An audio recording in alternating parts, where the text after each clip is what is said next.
Hello बच्चों, चलो इस प्रश्न को पढ़ते हैं। इस प्रश्न में पूछा गया है स्थिर दाब पर जल की मोलर ऊष्माधारिता 75 जूल केल्विन पर मोल है।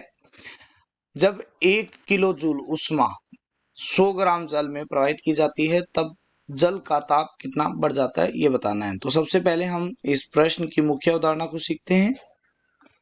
मुख्य अवधारणा के अंदर आता है कि आपके पास में मोलर ऊष्माधारिता क्या होती है। मोलर ऊष्माधारिता, मोलर ऊष्माधारिता है 1 मोल जल का ताप 1 डिग्री सेल्सियस या 1 केल्विन बढ़ाने के लिए दी गई ऊष्मा होती है को मोलर ऊष्माधारिता कहते हैं। मोलर ऊष्माधारिता कहते हैं, ठीक है। और इसे हम सीएम से लिखते हैं। सीएम मोलर ऊष्माधारिता कहते हैं इसको, ठीक है।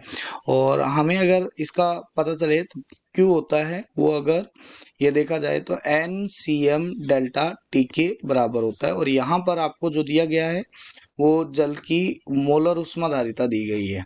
तो मोलर ऊष्माधारिता वाटर की दी गई है, वो दी गई है 75 जूल केल्विन पर मोल, ये दी गई है। और आपसे पूछा हुआ है 1 किलो ऊष्मा, और आपके साथ इसके साथ में दिए हुई है 1 किलो जूल, मतलब इतना जूल ऊष्मा है।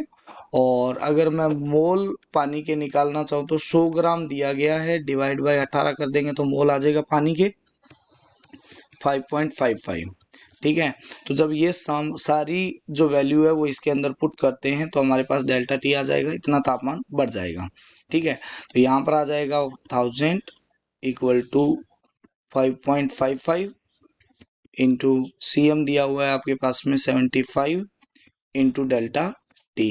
तो यहाँ से अगर डेल्टा टी निकालते हैं तो ये आ जाएगा 1000 डिवाइड बाई 5.55 इंटू 75। और जब इसको सोल्व करते हैं तो ये आता है 2.4 केल्विन के इक्वल, ठीक है। तो इतना ताप बढ़ जाता है जो ऑप्शन सी में दिया गया है। आशा करते हैं मुख्य अवधारणा के आधार पर आपको इस प्रश्न का उत्तर समझ में आया होगा। धन्यवाद।